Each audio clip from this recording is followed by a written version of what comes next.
Bonjour à tous, j'espère que vous allez bien, c'est Franky Foot. On se retrouve aujourd'hui pour une nouvelle vidéo. On va faire un petit JT Actu Olympique de Marseille. Il y a beaucoup de choses à dire les gars. Voilà, donc on va pas perdre de temps. On enchaîne tout de suite comme d'habitude les gars. Pour commencer, les nouveaux maillots de l'Olympique de Marseille. Voilà, donc ils ont fuité, ça sera donc ça. Ça c'est vraiment officiel les gars. Donc on a le maillot domicile, le blanc et l'extérieur. Voilà, alors il y a beaucoup de supporters de l'OM qui m'ont dit Franky, franchement je valide pas. Voilà, ils sont pas beaux, je valide pas. Écoute, à vous en commentaire de réagir. Moi je te dis la vérité, honnêtement, qu'ils soient beaux, qu'ils soient pas beaux, on va les prendre quand même. Voilà, c'est comme ça, tu vois. Avec le nouveau sponsor CMA, CGM. Voilà les gars. Ensuite on a aussi le nouveau calendrier. C'est sorti cet après-midi. Donc on a le calendrier de Ligue 1 qui est sorti, et notamment de l'Olympique de Marseille, voilà. Donc on démarre le 8 août par ce troisième tour de barrage de Ligue des Champions. Le 12 août, première journée OM Reims au Vélodrome. Le 15 août, le match retour des troisième tours de Ligue des Champions. Ensuite, tu te déplaces à Metz. Et peut-être le 22 août, si tu es qualifié, les barrages. Allez, voilà. Donc je vous mets aussi le calendrier complet de l'Olympique de Marseille. Donc voilà, comme je t'ai dit, première journée tu reçois Reims, tu vas à Metz, tu reçois Brest, tu vas à Nantes. Donc franchement le mois d'août, vu qu'on a cette Ligue des Champions pour essayer de se qualifier avec ces tours ces tours préliminaires et ces fameux barrages, le mois d'août pour la Ligue 1, Reims, Metz, Brest, Nantes, c'est des équipes à notre portée. Donc je pense que au mois d'août, on peut vraiment bien partir en championnat et surtout se qualifier pour la Ligue des Champions qui est déjà le premier objectif de l'Olympique de Marseille, des joueurs et de Marcelino. Voilà. Mais ensuite, le PSG-OM, c'est le 24 septembre. Quand tu regardes le calendrier, tu regardes d'entrée les classicos, hein, tout le monde connaît. Hein. Donc c'est le 24 septembre, je vais y arriver, PSG Olympique de Marseille. Mais ensuite les gars, octobre, tout ça, je sais pas si vous voyez le calendrier. Oh, ça fait peur, hein. PSG Marseille, après tu as du Monaco, après tu as le promu Le Havre, ok, ensuite tu as Nice, Lyon, Lille, Lens, Strasbourg, Rennes. C'est incroyable ce calendrier-là. Ça va être costaud, hein, voilà.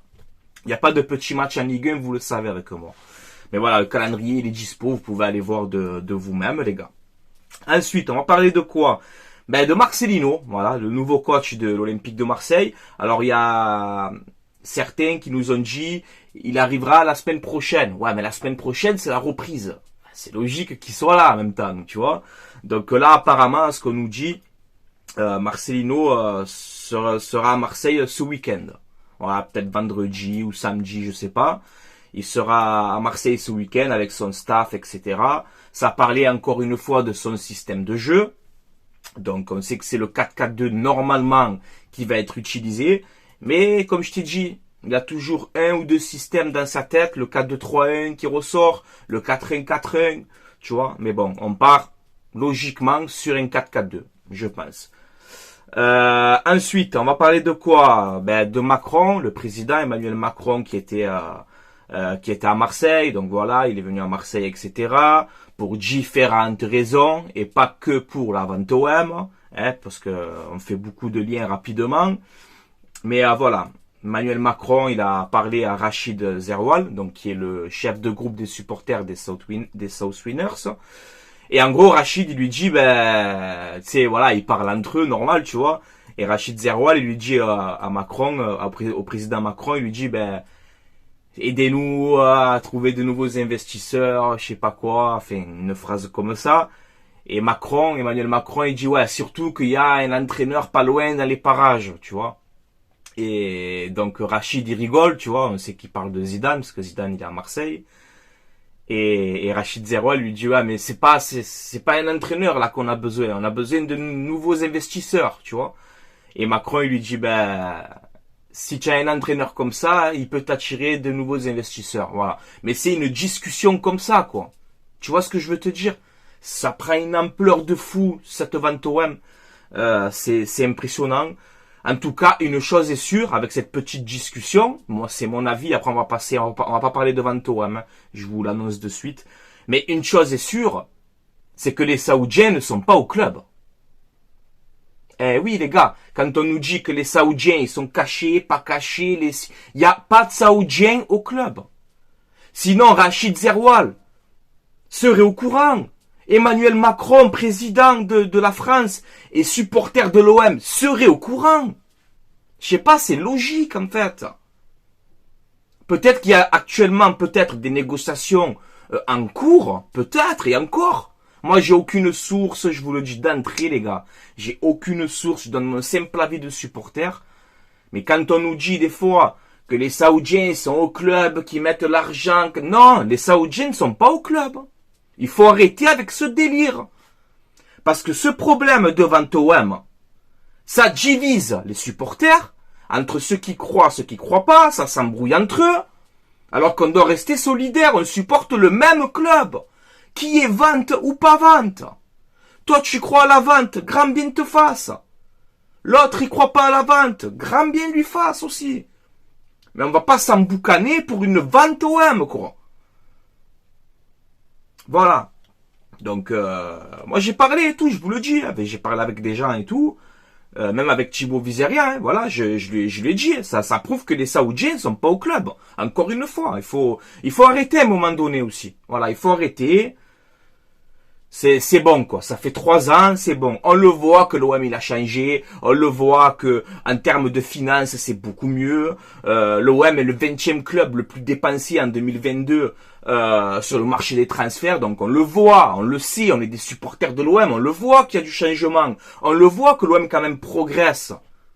Aujourd'hui tu vas taper dans des clubs comme Arsenal, comme si pour recruter, donc on le voit, on n'est pas con, tu vois, on le sait qu'il y a du changement. Mais moi, mon simple avis de supporter, aujourd'hui, un Saoudien au club, il n'y en a pas.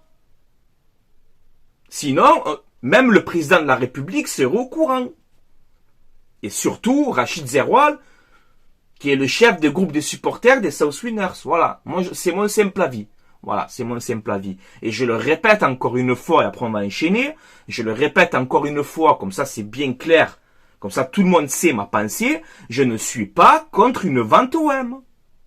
Avec un grand projet, etc. Qui nous fait grandir. Qui nous fait gagner des titres. Je ne suis pas contre ce projet, les gars.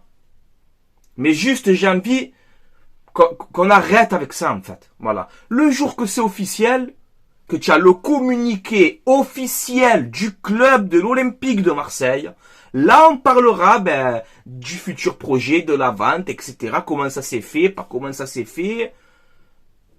Voilà. Mais attendons que ce soit officiel. Moi, pour l'instant, il n'y a rien du tout. Peut-être des négociations. Voilà. Point à la ligne. Mais les Saoudiens ne sont actuellement pas au club. C'est pas possible. J'y crois pas.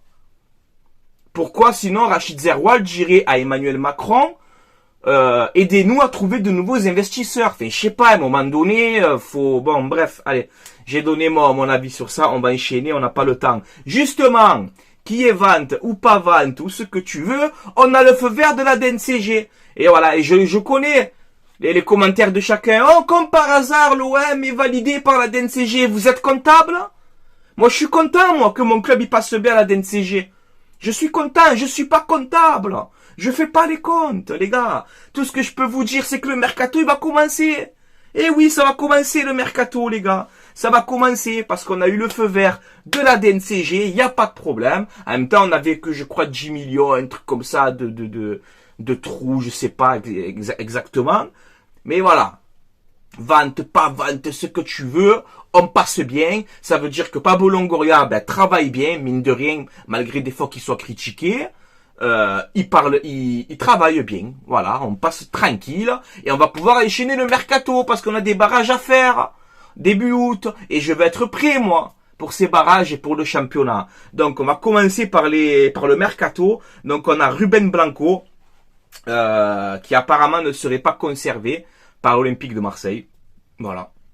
Alors je crois que À ce qu'on nous dit, le Celta Vigo demande entre 5 et 6 millions d'euros. L'OM pense que c'est trop cher pour une doublure. Alors, est-ce qu'après, c'est pas, comment te dire, de la com, encore une fois? Peut-être que l'OM, ils veulent prendre un vrai gardien numéro 2 pour concurrencer vraiment Paolo Lopez. Donc, c'est pour ça que là, on te sort des articles comme ça. Mais voilà, c'est vraiment avec des pincettes. Peut-être que l'OM veut recruter un gardien de qualité pour qu'il concurrence vraiment Paolo Lopez. Bon, on verra bien. Ensuite, Isaac Touré, qui a fait un bon prêt à Auxerre. On peut voir que finalement, peut-être que Marcelino pourrait le tester. L'OM, on va avoir un stage en Allemagne. Alors, je sais plus exactement la date, c'est en juillet. Et bon, j'ai perdu la date là. On va faire un stage en Allemagne. Et apparemment, peut-être que Isaac Touré serait testé par Marcelino. Voilà. Et je trouve que c'est une bonne chose. Voilà, de lui donner sa chance avec un nouveau coach comme Marcelino. Et pourquoi pas essayer de le faire exploser, ce jeune. Parce qu'à Auxerre, il a été très bon. Bon, c'est Auxerre, c'est pas l'OM, il n'y a pas la même pression, tout ce que tu as envie. Mais c'est un mec que tu as payé quand même 7 millions d'euros au Havre, quoi. Donc, à tester. On va voir si Marcelino va réussir à travailler avec Isaac Touré, ou sinon, c'est clair que si c'est pour chauffer le banc ou même pas rentrer dans la rotation, c'est mieux de le vendre. On verra bien. Prolongation d'Alexis Sanchez, c'est la priorité de l'Olympique de Marseille. On sait qu'il y a l'Arabie Saoudite qui sont dessus, qu'ils ont fait des offres. L'Arabie Saoudite est en train de prendre tous les joueurs, c'est impressionnant. Seko Fofana, j'ai vu un accord avec Seko Fofana. Enfin, tous les gros transferts qu'il y a là, c'est Benzema, Kanté, enfin, ils sont en train de faire un championnat, attention, hein, je vous le dis. Mais on voit que la prolongation d'Alexis Sanchez est la priorité de l'OM. Donc on verra bien. En tout cas, à ce qu'on dit, le joueur se plaît à Marseille. Donc j'espère qu'il va rester. Après, écoute, s'il doit partir, bon, il partira. Moi, je fais vite une parenthèse sur ça, mais je suis pour le club et pour l'identité OM, en fait. Je vais pas pleurer si un joueur s'en va. Voilà, je suis désolé, les gars. Je vais marronner un petit peu, ça va m'attrister un peu. Normal, tu as compris. Mais moi, c'est le club avant tout, avant n'importe quel joueur, en fait. Tu veux rester, tu restes. Tu veux partir, tu pars. L'OM, il a existé, il existera toujours. Enfin, moi, c'est ma pensée à moi. Je suis supporter de mon club et pas des joueurs. Enfin, je sais pas comment... Tu vois, je sais pas comment vous expliquer, en fait. Bon, ça, c'est un débat. Voilà. Les joueurs, ils portent le maillot, ils font leur carrière, ils s'en vont dans tous les clubs, tu vois. Sanchez, demain, il part, on sera toujours supporter de l'OM, tu vois ce que je veux te dire. Voilà. Donc, après, si on peut garder Alexis Sanchez, bien sûr, les gars, il faut le garder. Il faut le garder. Mais je vais pas pleurer si des joueurs quittent le club, c'est le football, les gars, c'est comme ça, il y a des transferts, ça va, ça vient, il part, il signe, c'est comme ça, les gars. Voilà, on peut rien faire. Kolasinac aussi, toujours en fin de contrat, donc j'espère aussi, si c'est mon avis, j'espère qu'on le garde aussi Kolasinac, parce qu'il a montré cette saison que c'était un guerrier. Donc voilà, pareil, si on peut le garder, ça serait bien. Et pareil pour Alexis Sanchez, bien évidemment. Ensuite, Pape Gueye, donc qui a fait un bon prix à Séville. Alors là, on peut voir qu'on va avoir la réponse du TAS, je crois que c'est début juin, là, ou un truc comme ça. Tu sais, pour l'affaire Pape Gueye, là, tout ça, là. Donc on attend la réponse du TAS et l'OM normalement devrait, sauf retournement de situation, vendre Pape Gueye. Voilà, on espère à peu près 10 millions d'euros pour ce transfert. Payet, on a vu cette folle rumeur hier de partout, Dimitri Payet qui est pisté par un promu en Turquie. Alors c'est le Pandikspor. Voilà, donc je connais pas, c'est un club promu de Turquie. Payet, on le sait qu'il lui reste un an de contrat. On ne sait pas si dans le système de Marcelino, dans le 4K2, si c'est vraiment un 4K2, Payet, ça va être dur sur un côté, ça va être compliqué. Après, il lui reste un an de contrat. Donc, est-ce qu'il va faire sa dernière année de contrat à l'OM ou est-ce qu'on va le vendre? Je sais pas, mais il y a eu cette rumeur. Franchement, à vous de me dire, moi je sais pas, cette rumeur. Ensuite, justement, on revient sur Alexis Sanchez. On voit que Galatasaray, maintenant est intéressé aussi par Alexis Sanchez et par Cengiz Ünder. Voilà, donc à voir aussi. Il va le faire un pack. Tu sais, Galatasaray, voilà. On veut Kolasinac, on veut Ünder et Sanchez. Bon, écoute, on verra bien. En tout cas, j'espère qu'encore une fois, que Sanchez reste à l'OM. Après, s'il doit partir, il partira. On verra bien. Geoffrey Kondogbia, les gars, c'est fait. Voilà, je vous le dis. Kondogbia à l'Olympique de Marseille, c'est fait. Transfert de 8 millions d'euros, un contrat de 3 ans plus une année en option. Voilà, il a passé sa visite médicale, je crois, aujourd'hui, si je dis pas de bêtises. Donc pas de problème, ça a été validé, il n'y a pas de souci. Kondogbia sera un futur joueur de l'Olympique. Enfin, c'est un joueur de l'Olympique de Marseille. Voilà, donc on m'a beaucoup posé la question, Francky il sera présenté quand et tout, les gars, je sais pas. Mais voilà, il a passé sa visite médicale, tout est ok.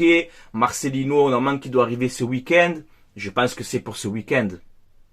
Je pense, peut-être demain. Peut-être demain dans la soirée avec Marcelino, enfin, je sais pas. Je sais pas. Peut-être demain ou samedi, je sais pas. Je pense que ce week-end, il sera présenté. Voilà. En tout cas, bienvenue à toi, Kondogbia. Régale-nous. Moi, je sais pas, je le sens bien. Je le sens bien. Je pense qu'il va réussir. Ensuite, on a eu cette folle piste. Et en plus, j'en ai parlé récemment, les gars. J'en ai parlé récemment sur ma chaîne YouTube. Alexander Sørloth, attaquant de la Real Sociedad, prêté par Leipzig. Voilà, qui fait une grosse saison avec la Real Sociedad. Il fait une très très bonne saison. Très costaud, les gars. Plus d'1m90, je crois que c'est 1m95, même un truc comme ça. Donc, gabarit très costaud. Gaucher, norvégien, 27 ans. Rapide pour sa taille, donc c'est un grand costaud, mais surtout rapide, il court, tu vois, il court, très très puissant, il a mis je crois que c'est entre 13 et 14 buts cette saison avec la Real Sociedad, il va retourner à Leipzig, je crois qu'il lui reste un an de contrat là-bas, donc Leipzig est vendeur, et on parle d'un transfert de 12 millions d'euros, donc tu vois, une attaque à deux pointes aussi, Sørloth, Sanchez, ça peut être intéressant, ça peut être vraiment intéressant, Sørloth en tout cas c'est un joueur que je suis depuis pas mal d'années. Alors il a eu des saisons un peu moins bien, mais là voilà, il est en pleine bombe là en ce moment. Pourquoi pas le tenter à l'Olympique de Marseille? Ça peut être intéressant. Ensuite, on a vu cette piste aussi, Correa de Valence. Voilà, c'est un arrière droit de 24 ans, portugais. Transfert, on parle, sa valeur transfert marque de 8 millions d'euros. Donc écoute, on verra bien. C'est, je crois que c'est 26 matchs avec Valence cette saison. Écoute, j'ai pas tellement d'avis sur ce joueur, je l'ai pas trop vu jouer. Je vais pas te mentir, mais bon, on verra bien. En tout cas, c'est vrai que dans le système de Marcelino actuellement, en termes de latéraux, on est en galère. Voilà, Cabot est parti, Kolasinac en fin de contrat, on ne sait pas si on va le garder. Tavares, bon aussi, parti. Donc voilà, si tu joues en 4-4-2, c'est-à-dire que pour l'instant, dans l'équipe type pour l'instant, tu as Klose à droite. Si Kolasinac prolonge, on peut dire qu'il peut jouer arrière gauche. Donc c'est-à-dire qu'il te faut, deux latéraux encore, minimum, tu vois. Il te faut un concurrent à Klose et un concurrent à Kolasinac s'il prolonge. Mais si Kolasinac prolonge pas, il te faut 3 latéraux, c'est-à-dire 2 arrière gauche et un arrière droit. Donc il va falloir recruter à ce poste-là aussi, à ces postes-là, arrière droit, arrière gauche. Mon petit bébé Balogun, pisté par l'OM, on parle de Balogun, Ben Yedder, les deux, donc Ben Yedder, gros salaire, mais bon, c'est une valeur sûre, hein. Ben Yedder, après moi je suis pas trop fan, mais c'est vrai que c'est une valeur sûre, Ben Yedder, il marque des buts en Ligue 1, il n'y a rien à dire chaque fois, c'est un excellent joueur qui a les 2 pieds, finisseur, etc., mais voilà, il arrive, je crois, 32 ans, je crois, donc voilà, ça serait bien de prendre aussi un petit jeune, pour aligner avec Sanchez, ça peut être pas mal. Alors Balogun, on voit qu'Arsenal veut entre 35 et 40 millions. Alors oui, ça fait cher pour Balogun, bien sûr. Il lui reste un an de contrat à Arsenal. Balogun, on le sait, il a kiffé le Vélodrome, tu vois. Et je pense, alors c'est mon avis, mais je pense que si Milan, là on voit qu'il y a Milan, etc. sur Balogun, si c'est un club comme ça qui va s'intéresser à Balogun, Arsenal, ils vont leur demander le prix fort. Mais avec nous, on a, comme je vous dis tout le temps, on a de bonnes relations avec Arsenal. Guendouzi, Tavares, Saliba, bon, tu as compris. Je pense qu'avec nous, peut-être je me fais des films, hein, je sais pas, mais peut-être qu'on peut s'arranger avec Arsenal. Allez, tu en veux 35, c'est quoi, allez, je te donne 30, tu vois, je te donne 30 millions, je te le paye en plusieurs fois, là, sur un paiement, tu sais que tu payes en plusieurs fois, là, comme on a fait pour Vitinha, etc., que tu règles en 2-3 ans. Voilà, je pense que peut-être que nous, l'OM, on peut avoir encore une petite chance sur ce dossier Balogun. En tout cas, Balogun, C'est vrai que là, on dit qu'apparemment l'OM aurait abandonné les pistes Ben Yedder Balogun, à ce qu'on dit. Est-ce que c'est de la com, est-ce que c'est vrai? Je ne sais pas, mais c'est vrai que Balogun, franchement, j'aurais vraiment tout fait pour essayer de le prendre, parce que j'aime vraiment ce joueur. Voilà, après on verra bien la suite. Alors il y a un bon coup aussi que je vous propose justement en piston, en arrière gauche, c'est Alex Telles. Alex Telles, arrière gauche de Séville, qui a joué 27 matchs cette saison avec Séville. Donc trentaine d'années, brésilien, passé par Porto. Là, il est prêté par Manchester à Séville. Donc là, il retourne à Manchester United. Et à ce que j'ai vu, Manchester United voudrait le brader au mercato, quoi. Peut-être entre 5 et 10 millions, tu le touches, quoi. Les gars, je transpire, j'en peux plus, il fait trop chaud. Voilà, je vous le dis, j'en peux plus. Voilà, j'en peux plus. Mais Alex Telles, ça pourrait être un bon coup, tu vois. Ça pourrait être un bon coup, Alex Telles. Voilà, il a 30 ans. Une défense aussi expérimentée, moi, ça me ferait pas de mal, tu vois. Tu prends que des mecs de la trentaine d'années pour ta défense. Vu que tu passes à 4 et tout, etc. Avoir 4 solides mecs d'expérience, franchement, ça me déplairait pas. Voilà. Donc vous me dites pour vous si Alex Telles, ça pourrait être un bon coup. Moi je pense qu'il faut s'intéresser à ce joueur. Voilà.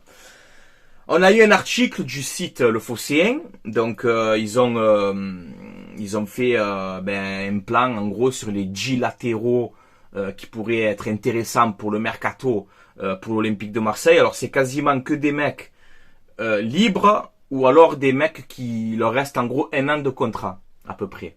Tu vois ce que j'ai vu. C'est vrai que c'est intéressant. Voilà. Par exemple, je te prends Koufal, tu vois, au poste d'arrière droit. Alors Koufal, c'est un arrière droit de 30 ans de West Ham. C'est 38 matchs cette saison, je crois, avec West Ham, titulaire indiscutable, valeur sûre, encore une fois, taulier. Et comme je vous dis dans ma précédente vidéo, moi, au poste d'arrière droit et d'arrière gauche, surtout, ce qu'il faut, c'est prendre des latéraux qui savent défendre. Vraiment, avant d'attaquer. Parce que là, tu as 4 derrière, t'es plus à 5 là. Tu vois, il faut que tes latéraux soient bons avec le ballon, ils savent centrer, ils savent combiner, etc. Il n'y a pas de problème. Mais surtout, il faut qu'ils sachent défendre. C'est-à-dire pas un arrière gauche à la Tavares ou quoi, tu vois. C'est pour ça qu'il faut des latéraux qui savent défendre dans ce système de jeu. C'est très important. Et qui savent aussi, comme je t'ai dit, attaquer aussi, hein. Qui sont pas là que pour défendre. Mais Koufal, ça peut être vraiment intéressant. Et en plus, il est libre, les gars. Il est libre. Voilà. C'est un taulier à West Ham. Tu as vu la saison de West Ham? Voilà. Ensuite, on a du Semedo. Semedo, passé par le Barça, 28 ans, joueur de Wolverhampton, il lui reste 1 an de contrat. Semedo, pourquoi pas? C'est un joueur quand même très rapide, qui peut être intéressant. Après, défensivement, c'est un peu plus moyen. On a aussi, ça vaut le coup aussi, Vetman, l'arrière droit de Brighton, qui a fini 6e en première ligue, entraîné par De Zerbi, pisté par l'OM à une certaine époque. Vetman, pareil, formé à l'Ajax, 30 ans, tu vois, 30 ans. C'est plus un joueur qui joue dans l'axe, ok, mais en arrière droit, ça peut être aussi du solide, justement. Tu le passes pas, lui. Tu vois, il est très intéressant et il est libre, tu vois. Ensuite, tu as qui? Tu as Firpo en arrière gauche. Firpo, je crois que Leeds, ouais, ils sont descendus, il me semble, si je dis pas de bêtises. Donc Firpo, pareil, ça peut être un bon coup pour l'OM. En Ligue 1, tu as Truffé.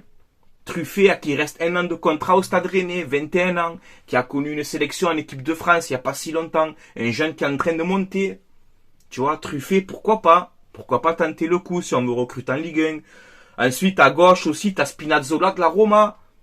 Pareil, 30 ans, joueur d'expérience, valeur sûre de Serie A. Bon, c'est un arrière gauche qui est droitier, pas de souci. Mais il a les 2 pieds, les gars, je vous le dis. Il est pisté par un club d'Arabie Saoudite, pourquoi pas aller s'intéresser? Surtout qu'on s'entend bien avec la Roma. Spinazzola, c'est très intéressant, les gars. Libre. Franchement, ça peut être intéressant. Ensuite, on a eu la rumeur Robinson, arrière gauche de Fulham. Alors lui, c'est un monstre, les gars. Robinson, il est très fort. Voilà. Très fort avec les États-Unis, notamment quand j'ai vu des matchs avec les États-Unis là. Très intéressant. Robinson, 25 ans, pareil, il fait un contrat, mais il y a une concurrence de fou. Il y a du City, du Newcastle, du Milan. grosse concurrence pour Robinson. Donc, si on arrive à l'arracher, ça serait beau, tu vois, mais ça va être compliqué. Et ensuite, on a Maillet. Voilà, Maillet, une ancienne piste de l'OM, comme piste en 2019 ou en 2020, rappelez-vous. On devait le recruter. On avait posé 7 millions. Et je crois que c'était un club belge à l'époque, là, je sais plus, qui demandait 9 millions. Et on n'avait pas pu le faire. Parce qu'à cette époque-là, on était un petit peu en galère financièrement. Là, aujourd'hui, ça va mieux. Je sais pas. Je vais pas me poser les questions, j'en sais rien. Tant que l'OM va bien financièrement, qu'on est bien, qu'on peut mettre de l'argent, moi, ça me va. Je suis pas comptable, je me prends pas le cerveau. Mais voilà, Maillet, en plus, qui avait déclaré en 2020, mon rêve, c'est de jouer à l'OM. Depuis que je suis petit, j'ai envie de jouer à l'Olympique de Marseille. Là, il joue à l'Atalanta, il a 26 ans. Alors, il joue pareil, arrière gauche, mais il peut jouer aussi arrière droit, tu vois, parce qu'il est droitier. Et pareil, il a les deux pieds. Et notamment ce match que j'avais vu Danemark-France, où le Danemark avait gagné 2-0, là, avec le but de Dolberg et tout. Maillet, il avait été impressionnant, les gars. Impressionnant. Donc c'est pareil, c'est un joueur intéressant. Un joueur intéressant et en plus qui aime l'Olympique de Marseille. Donc ça, c'est des mecs, tu leur mets le maillot, ils se donnent comme un chien sur le terrain, tu vois. Donc voilà. À vous maintenant, les gars, comme d'habitude, de commenter. Putain, 26 minutes, je suis trop long, les gars. Chaque fois, je suis trop long. J'essaye de le faire rapide, mais j'arrive pas, les gars. J'arrive pas. Je suis trop long. Voilà. Faut que je progresse un peu dans la rapidité, tu vois. Parce que là, quand je fais les vidéos, j'ai la vitesse de Patrice Evra quand il était à l'OM à la fin de sa carrière. Tu vois ce que je veux te dire? J'ai une trottinette, gros. Voilà, laisse tomber. Voilà. Vous voyez, je suis un peu plus rapide. Mais voilà, excusez-moi les gars, je parle, je commente. Voilà, qu'est-ce que tu veux que je te dise? Bon, maintenant les gars, comme d'habitude, c'est à vous de commenter, de me dire ce que vous en pensez de la vidéo, de donner votre avis, dans le respect, comme d'habitude, comme vous savez faire. Que tu sois supporter de n'importe quel club, il n'y a pas de problème, on respecte. Et voilà les gars, n'hésitez pas aussi à vous abonner si vous aimez ce que je fais. Ça fait énormément plaisir. Voilà, je prends des notes, etc.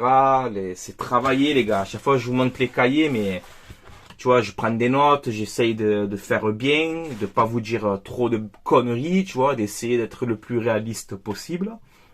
Mais voilà, en tout cas, je voulais encore une fois vous remercier. Voilà, de suivre, de me donner la force, franchement. Merci à tout le monde, les gars. Allez, je vous laisse là. Passez une excellente soirée. Le mercato va commencer, les gars. On est passé devant la DNCG, c'est validé. Le mercato va démarrer. On ne doit plus perdre de temps. On en a assez perdu déjà. Maintenant, place au mercato. Il faut bien se renforcer. Donc, Pablo Longoria, Ribalta, etc. La direction de l'OM, on compte sur vous. Il faut pas manquer ce mercato qui est très important pour la suite du projet Olympique de Marseille. Il est très important ce mercato.